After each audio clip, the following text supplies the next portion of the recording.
Hello বন্ধুরা, আজকে আমি একটু মটন বানাবো। মটন বরকে বললাম একটু অল্প মটন নিয়ে আসো। কত হবে, 300 কি 400 গ্রাম হবে একটু মটন। তার এদিকে আলু কেটে ভাজতে দিয়েছি। আলুটা আমি একটু অনেকগুলো নিয়েছি, কারণ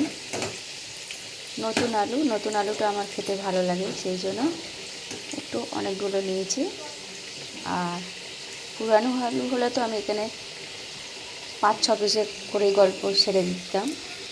আর এদিকে পেঁয়াজ টমেটো কেটে রাখা আছে। আর বিট খাসির মাংসতে দিলে আমার কি, আমি এটা শ্বশুরবাড়িতে এসেই শিখেছি, খুব সুন্দর লাগে। খাসির মাংসের সাথে যদি বিট এইভাবে যদি দেওয়া যায়, আর বিটটা যখন কামড়ে কামড়ে খাবো, আমার তো দারুণ লাগে। ওই জন্য আমি মাটন আনলে আমি বিট, শীতকালে হলে বিটটা দেবই। মটরশুঁটি ছাড়িয়ে রাখা আছে, এই কটা গোটা রসুন দেবো। আর আমি যেহেতু গুঁড়ো লঙ্কা খাই না, তাই কাঁচা লঙ্কা দেবো। তো আর এদিকে আদা রসুন ছাড়ানো আছে, এটা একটু পেস্ট করব। তো চলো বন্ধু, আমি একটু পেস্ট করতে যাই, আবার আসছি। আদা রসুনটা পেস্ট করা হয়ে গেছে, তো আলুটা ভাজাই হয়ে গেছে। প্রেসারে এক এক করে তুলে নিই।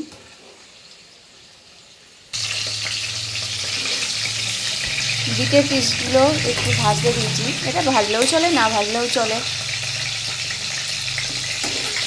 কারণ বিটটা তো শুধু সিদ্ধ হওয়ার জন্য।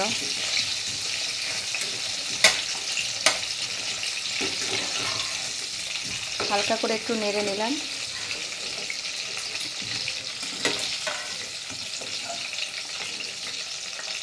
এক এক করে তুলে নিলাম।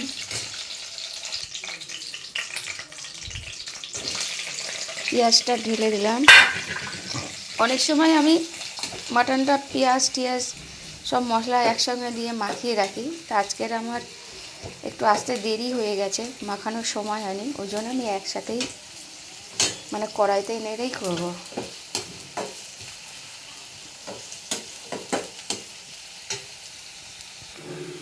পেঁয়াজটা আমার ভাজা ভাজা হয়ে গেছে।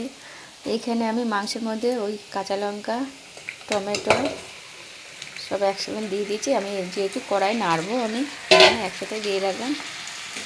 নুন কিন্তু এখনও দিইনি, পরে দেখব।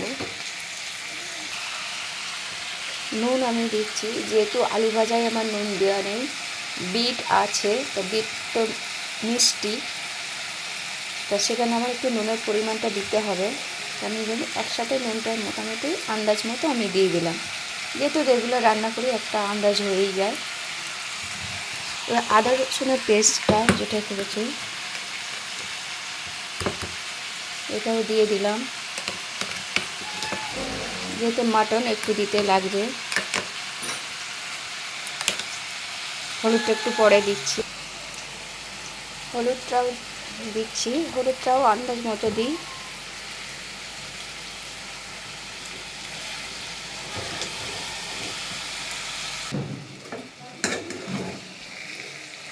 মাংসটা মোটামুটি কষা হয়ে গেছে। এবার মটরশুঁটিগুলো আমি দিয়ে দিলাম।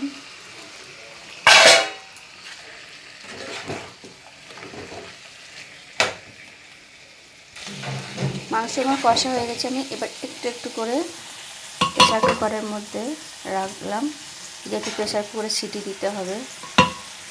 এই মাংসটা তোলালে আবার গরম জল করতে দেব। ওই কড়ার মধ্যে একটু জল ঢেলে গরম করব। আর গরম জলটা মাংসের মধ্যে দিলে টেস্টটা একটু অন্যরকমই হয়। ঠান্ডা জল দিলে একটা কেমন রকমের আমার মনে হয়, আপনাদের যেমন মনে হবে করবেন। গরম জল হয়ে গেছে, এবার গরম জলটা আমি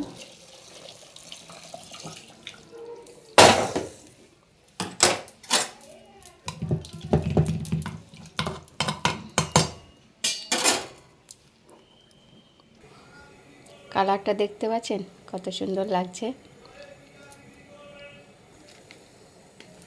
গরম মশলাটা ঢেলে দিলাম। আমার রাস্তার ধারে রান্নাঘর, তো চারদিকের আওয়াজ আছে। আমি এবার প্রেসার কুকারে ঢাকনা দিয়ে দিলাম, 4টে সিটি দেব। 4টে সিটি দেওয়া হয়ে গেছে, আমি গ্যাসটা একটু অফ করে রাখলাম। দেখো বন্ধুরা, আমার মাংসটা অলরেডি হয়ে গেছে।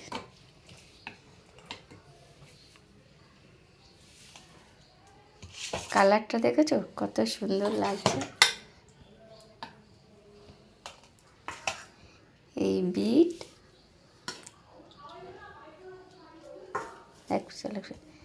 কালারটা দেখো, এই বিটের কালারটা আরও জুসের মধ্যে মানে মিশে গিয়েছে, দারুণ খেতে লাগে। চলো বন্ধু, টাটা। ভিডিওটা দেখার জন্য অনেক ধন্যবাদ। সবাই সুস্থ থাকবেন, ভালো থাকবেন।